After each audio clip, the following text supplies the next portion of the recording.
What's going on, guys? John Elder here from Codemy.com, and in this video, I'm going to show you how to use the Postgres database in the cloud for your apps with Tkinter and Python.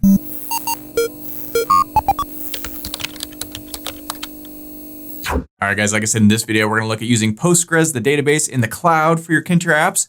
But before we get started, if you like this video and want to see more like it, be sure to smash the like button below, subscribe to the channel, give me a thumbs up for the YouTube algorithm, and check out Codemy.com, where I have dozens of courses with hundreds of videos that teach you to code. Use coupon code YouTube1 to get $30 off membership to all my courses, videos, and books. Runtime fee at just $49, which is insanely cheap. Okay, in this video, I'm going to show you how to use the Postgres database with your Tkinter apps. But more specifically, I'm going to show you how to use the Postgres database in the cloud. So we're not going to install Postgres on our local computer. We're just going to use it up on the internet. So this app right here is actually connecting to a database online, live in real time. And when I click update, it adds things. I can put Wilma Elder, click submit, boom, it adds it to the database online and then puts it in our actual Tkinter app here on our local computer. So very cool stuff. We're connecting our GUI app on our local computer to a database online. You can use this for all kinds of different things, any sort of database thing. This is great for like user registration, serial numbers and stuff like that.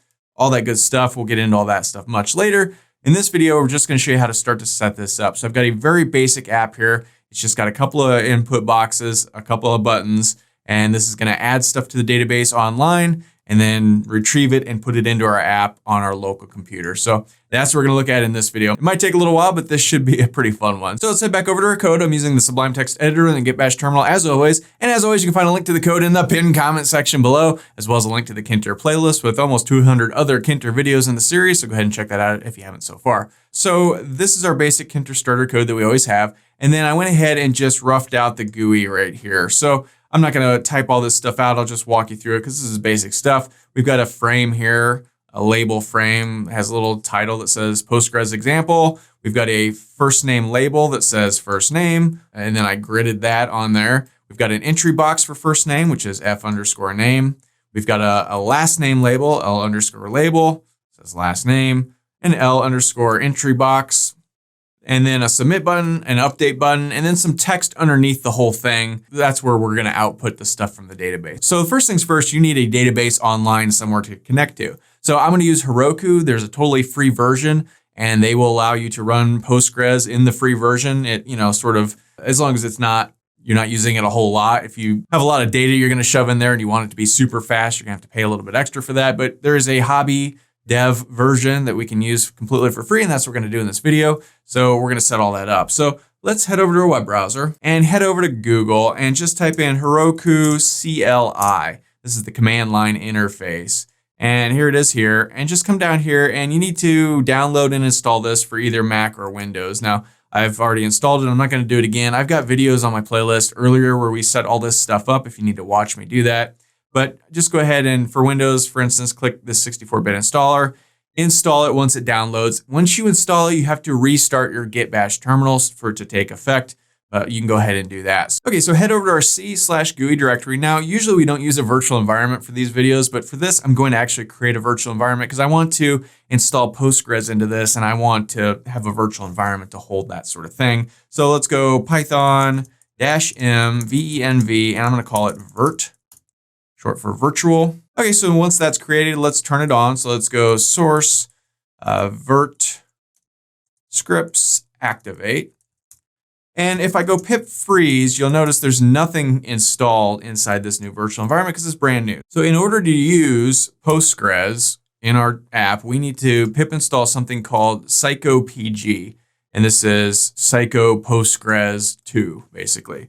And this will allow us to connect with Postgres anywhere, right? Whether you have Postgres installed on your local computer or if you're trying to do it online. So now if we pip freeze, we see we've got psychopg 2.9.1 and that's good to go. So head back over to our code while I'm thinking about it and let's import psychopg2. I can never spell that right, but that looks right, psychopg2. So that's all we need. We can now start using this. So let's go ahead and connect to Heroku and set up our database there. So let's head over here. I'm going to assume you installed that CLI app already. So now we can connect to Heroku. So you need a Heroku account to do this. So if you don't have one, head over to Heroku.com and sign up for one. They're free. You might have to enter a credit card in order to get the account, but they won't charge you for anything. They used to do that years ago. I don't know if they still do or not, but they're a good company. They're not going to mess with you. Go ahead and enter your credit card if you have to. So let's log into Heroku. Let's go Heroku, log in. And it's saying press any key. When it does, a web browser opens. You can log in. I'm already logged in, so it's got me logged in. You're going to have to enter your email address and your password if you haven't already. So go ahead and do that. When you do that, you can come back over here and it says logging in done, but the terminal is sort of just hanging here. So let's Control-C to break out of there. Okay. So now we need an actual app.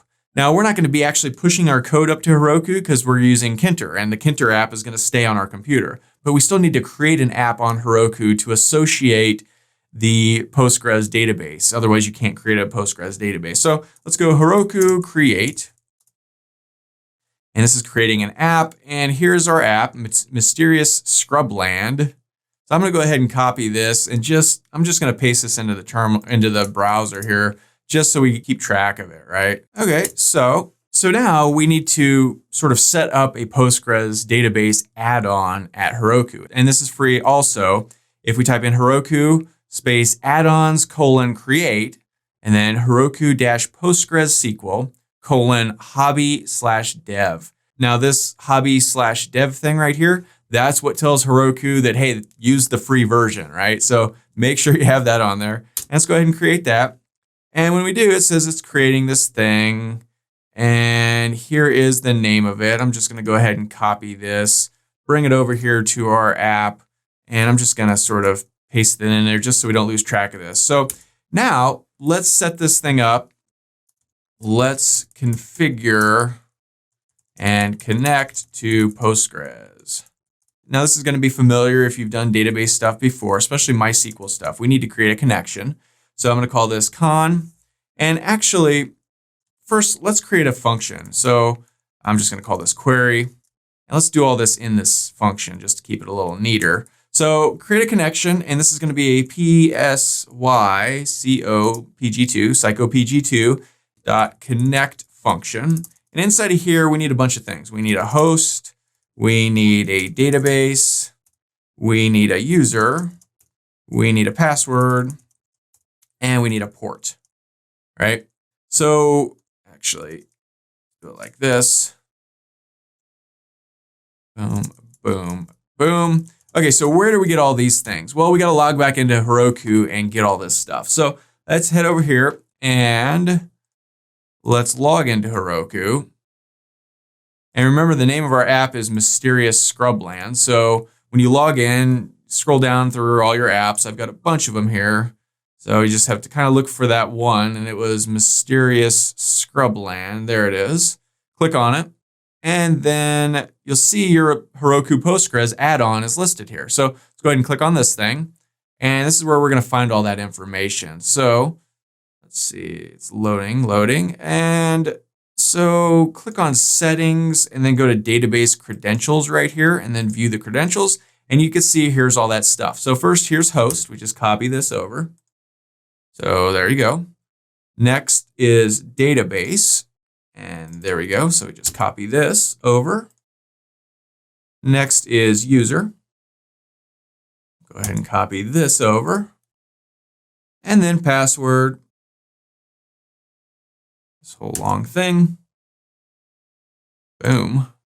And finally, the port is that. Okay, so if you're going to push this up to GitHub and it's going to be a public repository, all of this stuff is going to be public, so people will be able to see your password. I don't recommend doing that. Either use a private repository, which is free, you could do that, or use environmental variables. I'm not going to talk about that in this video. It's a whole other thing. If enough people want me to talk about it, I can, or you could just Google environmental variables, Python, and find a bunch of tutorials on how to do that. But for now, we're not going to push this up to GitHub. Well, I am, but just to show you guys the code. In real life, I wouldn't be pushing this up to GitHub because there's no need. It's a Tkinter app. It's going to be on our computer. So I'm just going to leave it like this for now. So, okay, that looks good there. So now let's create a cursor. We always do this. So I'm just going to call it C, short for cursor. And that's going to be at con.cursor. And it's con because that's what we named our connection right here, con, short for connection, right? Okay, so pretty good. That's all there is to it. So that's really it. The rest of this is just pure SQL stuff. We've gone over things like this lots of times in the past.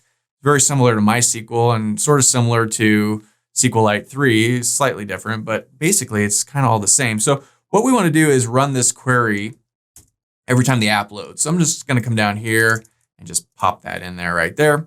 Okay, so this will sort of connect to our database, but now we need to actually start putting stuff in it. So let's create a table. Now, I'm just doing a very basic table. It's gonna have 2 columns, first name, last name, right? We're just gonna keep this very simple for this video. This is not a video on Postgres or database stuff. This is more a video on how to connect your current database stuff to an online database. So if you don't understand Postgres or MySQL or SQLite 3, the database SQL commands, I've got tons of videos on those in the playlist. Go watch those. I've got a great course, several great courses at codemy.com on SQLite 3, MySQL, and Postgres. If you want to learn that stuff in more detail, check those out. So let's create a table here and let's go c.execute. And I'm just going to go like this. And let's go create table if not exists. And let's just call it customers. You know, why not? Right? And then inside of here, we want a first underscore name, and that's just going to be text, keeping it real simple. And then we also want last underscore name. That's also going to be text. And that's pretty much it. Okay, that'll do. Probably don't need this semicolon there, but I don't know. I'm just going to leave it. So this will create a table if it doesn't exist. Slap in 2 columns into that table, and that should be good. So now let's c.commit and c.close. Okay, so that should work. So we can't really test this out yet. I mean, I guess we could, but let's just move on and talk about submit. So down here, we've got our submit button. It's calling a command of submit. We've also got an update button. It's calling a function of update. So let's create those 2 functions real quick. So let's go define submit. And let's also go define update. And I'll just pass this for now. Okay, so again, I'm just going to grab this stuff. And this is kind of sloppy, but we're just going to fly through here. Put this stuff again. So we'll connect to our database again, create a cursor again. Now let's insert data into table. So let's go c.execute. And for here, again, I'm just going to keep this real simple. There's tons of ways you could do this, but I'm going to go insert into, we want to insert into our customers table. And we want in that first name and last name underscore column that we just created, right? And the values we want are going to be, let's just use some placeholders. Probably not the best way to do it, but we're just flying through here. Boom, boom, boom. And then this is going to be, actually, we don't need those. Inside of here, this is going to be the stuff that we typed into our app. So if we come down here, that's going to be f underscore name, this entry box, and l underscore name, that entry box. So we could just get that stuff, right? So let's fname.get and l underscore name dot get. Okay, that should work. Something like that. Okay. Or however you want to do it. Okay, so that looks good. We're going to insert that into that. We could be less explicit if we wanted to. Instead of this, we could do something like, you know, I don't know, thing1 equals that. Thing2 equals L name. And then instead of this, we can do, you know, thing1, thing2. Whatever you like, but that should work. Okay, so then let's go ahead and con.commit. And let's be nice citizens and con.close as well. You don't have to explicitly close your database, but it's best practices. It will close on its own whenever your app closes, but we'll just be nice and do it like that. Okay, so that should work. Now we want to update this. And also, whenever we do this, I'm gonna run the update function. So when we submit a thing, it will update it and flash that name on the screen below, right? So we'll do that. All right, so finally, to update. Again, I'm just gonna grab this stuff. Again, it's kind of sloppy, but it'll work for now. All right, and let's go ahead and grab stuff from online database.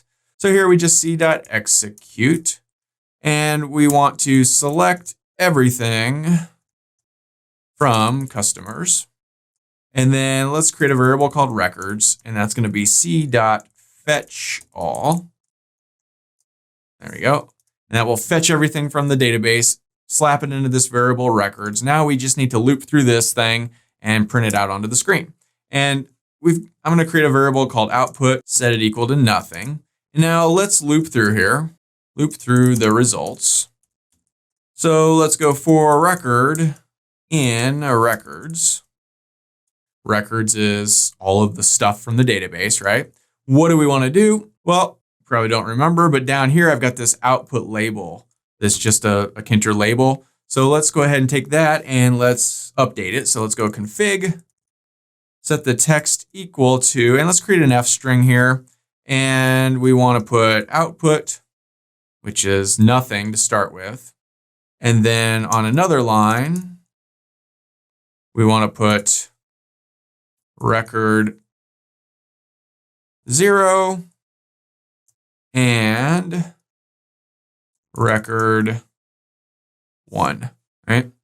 And then we need to update this guy right here. So let's go output equals whatever the text currently is in this label. So we could just go output label and then pass in text.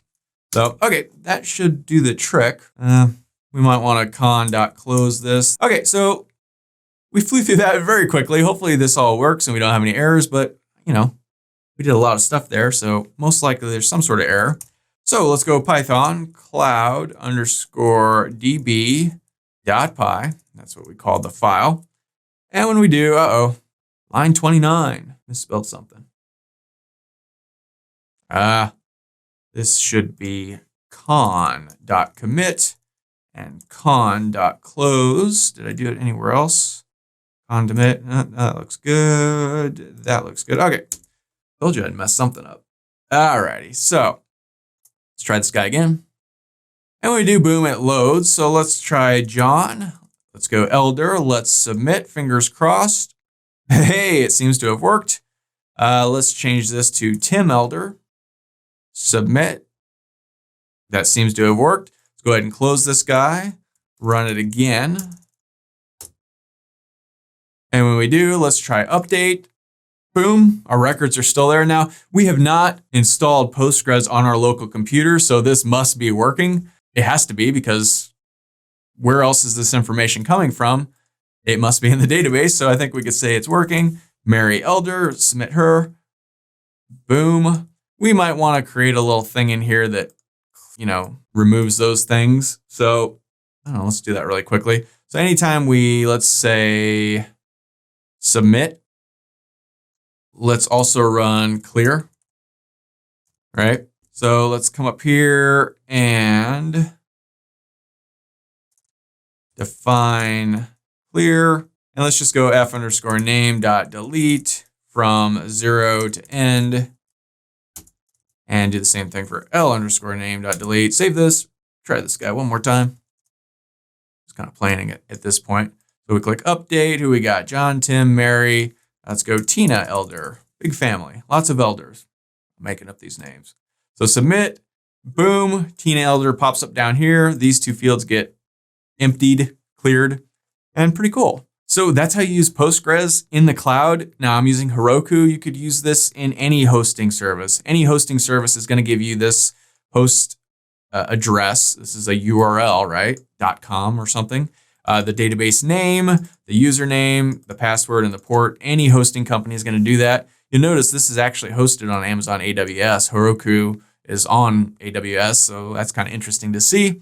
And just that easy. The rest of it is just the same as any other SQL that you would write, right? This is basic insert into, create table. We've done this sort of thing lots of times using SQLite 3 and MySQL. The only thing different is this stuff is, you know, slightly different than like SQLite or MySQL.